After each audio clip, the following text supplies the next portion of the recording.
در این فیلم قراره به نقاطی از ایران سفر کنیم که نه تنها شهرت زیادی در اینترنت دارن، بلکه جزو نفرین شده ترین و ترسناک ترین مکانهای ایرانن و سفر کردن به این مناطق واقعا ممکنه ریسک بالایی داشته باشه. اما دیگه چیه؟ بیا کجا میگفت که به مولا صدا شد؟ برگام ریخت. برو فکر کنم. چیه؟ بابا برگام ریخت به قرآن.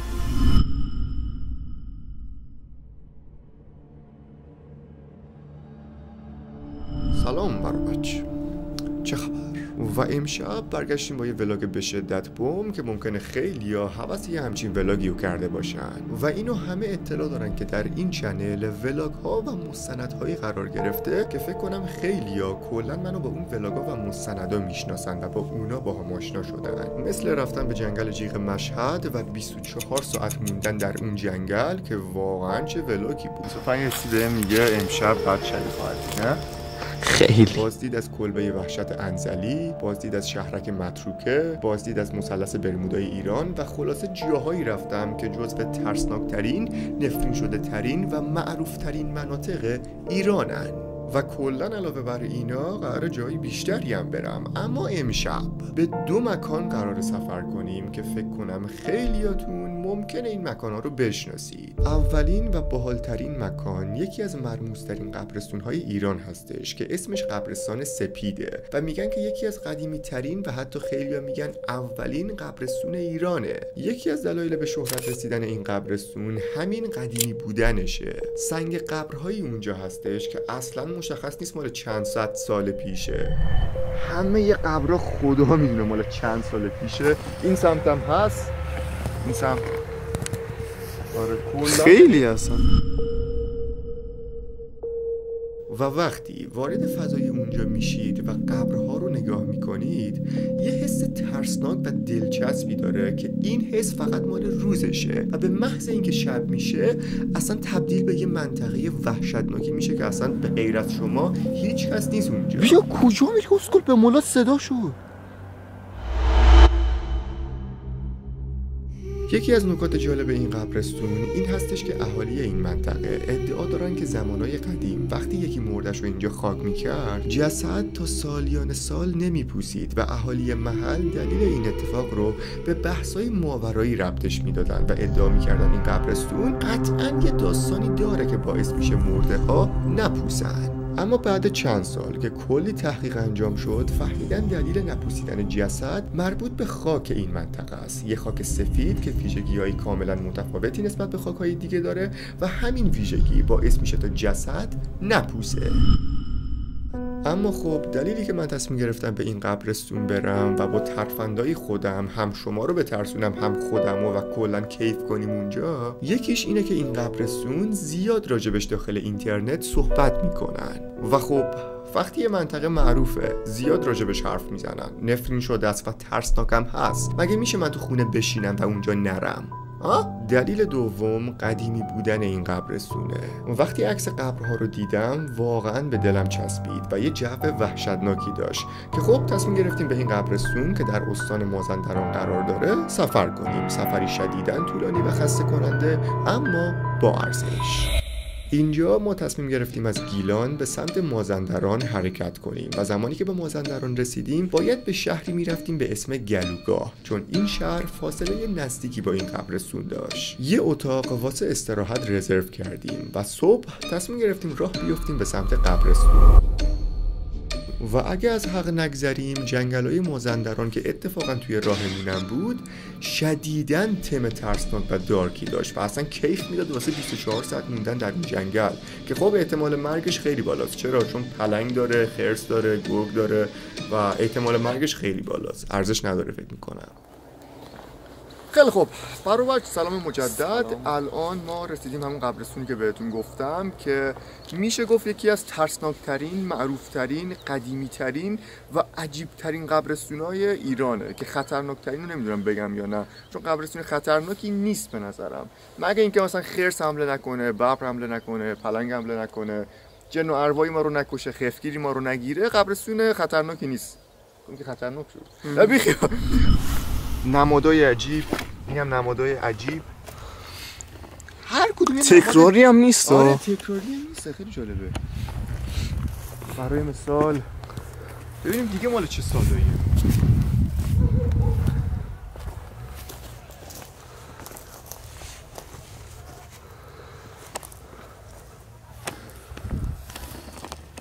قبر رو نگاه.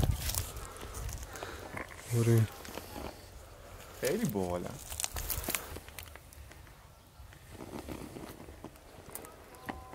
اینا قبره. کدومو؟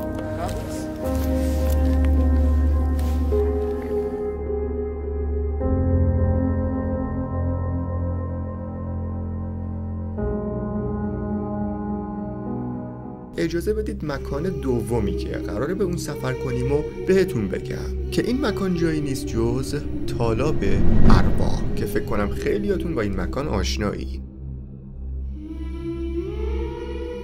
کم کم داشت هوا تاریک می شد و اون حال و هوای وحشتناک قبرستون اومد سراغمون. تجهیزات رو آماده کردیم و رفتیم سراغ فیلم برداری.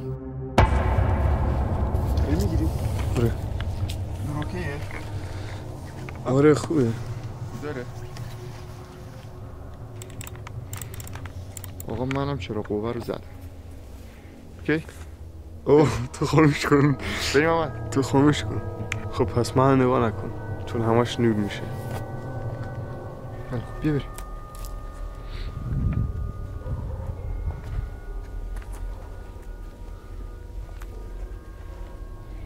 این قبرستون مال کیه؟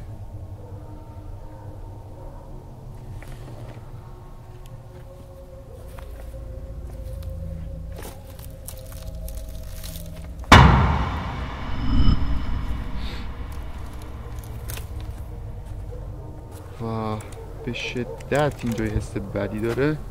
الان نور بهتر شد. اوه ندیدی پام خورد بهش. هیچی رو اصلا تمرکز ندارم. الان فقط سگا دارن واق واق میکنن. اینجا هم پر از قبرستوناییه که فکر کنم مال 1 قرن پیش حد اکثر. خب احمد اوکی؟ آره چیزی حس نمی‌کنی اطراف؟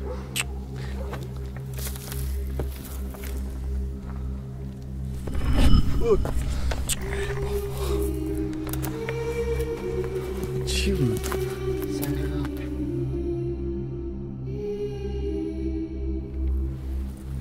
کو بگی رو نبودش بگی نبودیه. این چیه الان؟ اینجا مثلثیه بعد این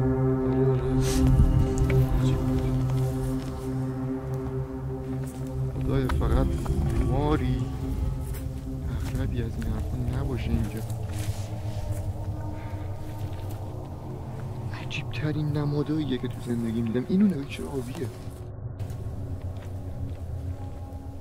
مال چند سال پیشن اینا. میذارمش اینجا باشه؟ خب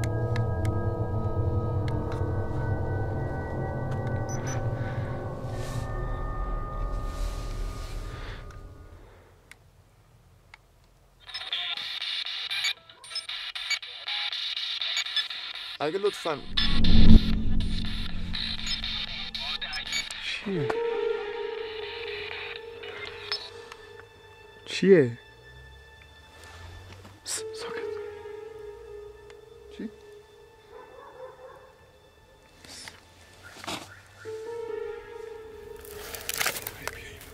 چی؟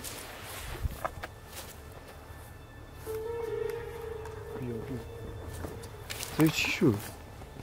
ها؟ اما نشنیدی؟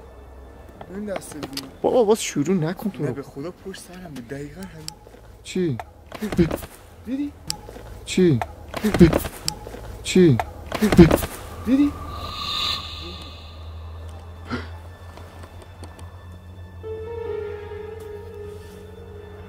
شنیدی ناموسن؟ بیا کجا میری اسکول؟ به مولا صدا شد. برگام برای شاید باورتون نشه این ظرف پلاستیکی صدا کرد.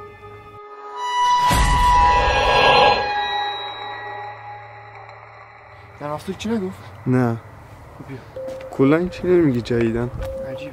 خب نه اگه چیزی حس کنه میگه.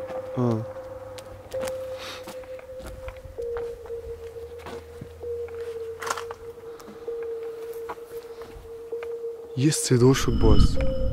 سعید یه صدا شد.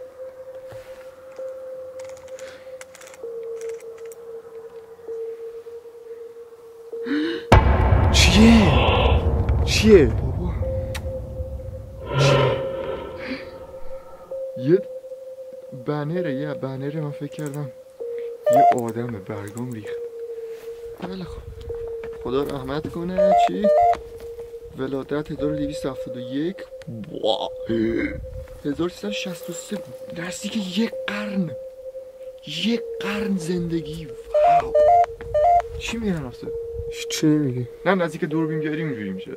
آره دنیای مردگان. گودبای؟ خدافظ؟ آره نکنه منظورش اینه که سعید یه صدا دیگه دیدی؟ چی؟ بیا من که نمیام دیگه. بابا بیا چرا مثلا سکورا فرار میکنی؟ سعید هی صدا میشه. ببین تو قبرستونیم چی فکر کردی؟ نمیخوای صدا بشه؟ عادی ترین چیز تو قبرستون اینه که یه جن ببینی و یه صدا بیاد و فوقش بمیری. این عادی ترینه. من نزدیکم. من نمیام. بیا احمد به قرآن داشت. بابا بزدل بازی میکنی. بیا بابا اذیت نکن دیگه. این همه را جیر خوردیم اومدیم اینجا.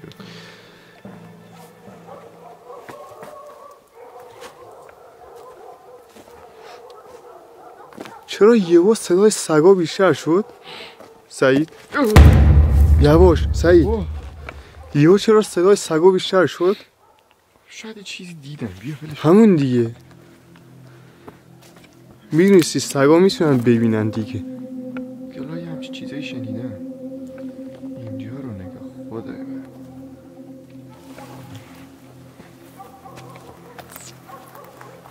یعنی هر لازم یو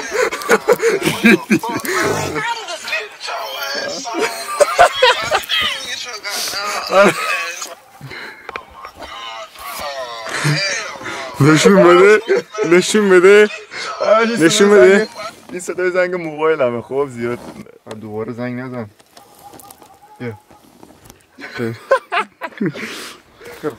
نمسته روزه.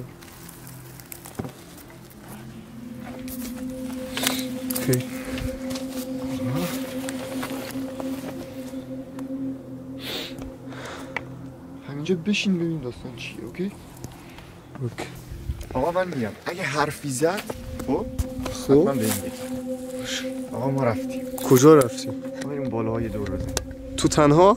آره تو همینجا. من همینجا آره همینجا. بیا همینجا دیگه. چه فرقی داره سعید؟ سعید با این نوره نرو بابا. من تنها اینجا چیکار؟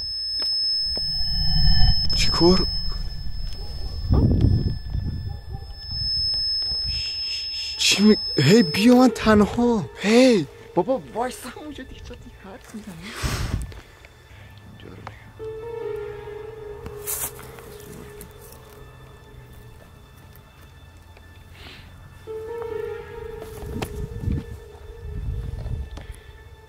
قبرستان‌های بی‌نمونه‌شان سرش فعاله اما هیچی نیست. آیا کسی اینجا هست؟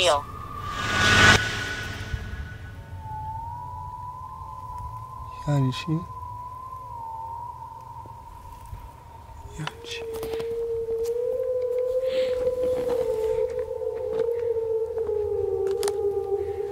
یه مثلث تک چشم هم هست.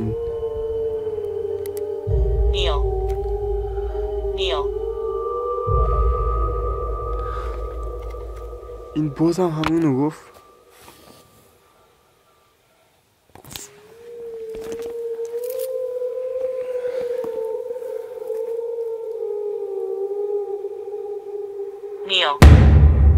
یعنی چی؟ قبرستانانی شدید قدیمی به شکلی عجیب غریب. سعید چی؟ بیا بگو بگو. همش یه اسم میگه. این چه اسمی؟ نمیدونم. بیان پیشت؟ نه اونجا واسه. میخوای بیا. موبایلو بردار بیا. برابرش قراره یه کار باحال انجام بدی. یادتونه قبلا توی ولاگام یه ترفندی داشتم که با شاتر دوربین یهو عکس میگرفتن ازم و اگه چیزی مثلا ثبت میشد و راحت میشد دید. الان میخوام همون ترفند رو بزنم. یه چند تا عکس به صورت تصادفی از هم میگیریم ببینیم چی دست میاد.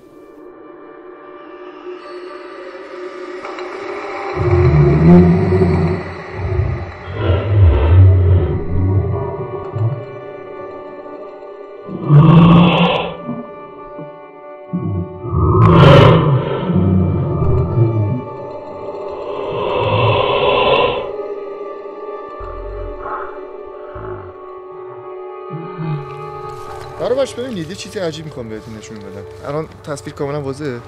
آره. ببین داخل این عکسی که گرفتم اینجا انگار مثلا یه نور به شکلیه، انگار مثلا یه آدم یا یه بچه روی قبر نشسته. خیلی عجیبه. من اینو دیدم. این قبر رو چقدر قدیمیه. ها؟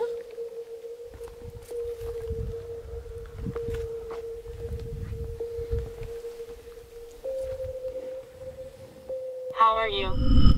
دوباره پشت.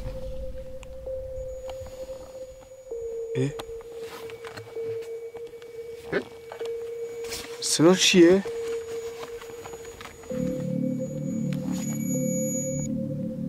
چی؟ دقیقا موقعی که این حالمو پرسیدیم صدا در اومد. لطفاً اگه روحی اینجاست با همون صحبت کنه یا حضورش رو به همون ثابت کنه. سنگی پرت کن، صدایی ایجاد کن. بیا اینم صدا.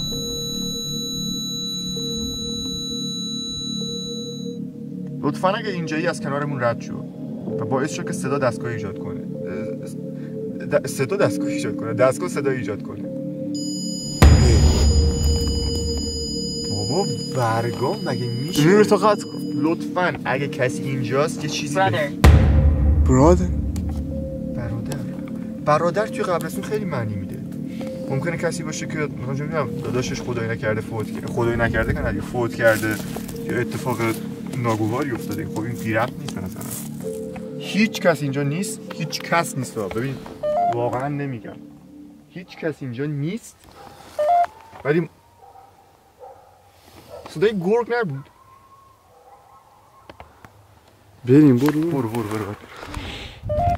بابا تو چه گیری هستی؟ سعید بیا بریم. اینو نگاه دو تا قبر با همه. سعید صدا گرگم میاد. ببین گرگ نیست اسکول، صدا سگه. گرگ واق میکنه مگه؟ این صدای واق که نمیگم. گرگ واق کنه. مثل اینه که من ترایناتولف بذارم. کننگا فرکانسش تغییر کرد. One sister. یک خواهر. دوربینشون بده ببینیم من. One sister. Heaven. بهشت تو قبرستون.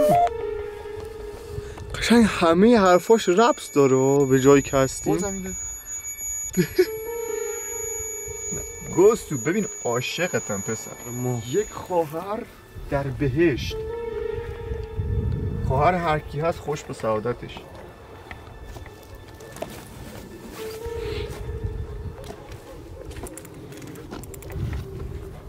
No. میگه نو؟ چی؟ نو؟ گفتی خوش به سعادتش؟ گفت نو. قشنگ داری باید حرف میزنه. ببین احساس میکنم دیگه باید از قبرستون بریم آجی. درسته؟ تمام موافقی؟ کاملا. نه اصلا هیچ نمیگه؟ نه هیچ نمیگه. Haunted. چی؟ هاندد یعنی تسخیر شده، دفن شده. ببین اول گفت که یه دختر، بعد گفت در بهشت. بعد بریم خب بعد تو گفتی خوش به حالش هر کی تو بهشته. این گفت نه. بعد من گفت تسخیر شده است. درسته؟ قشنگ داری باز ارتباط میگیری. لعنت بهت احمد. بیا بریم. تاریخ وفات 1328. یعنی من اون موقع حاجی تو کهکشان راه شیری بودم اون زمان.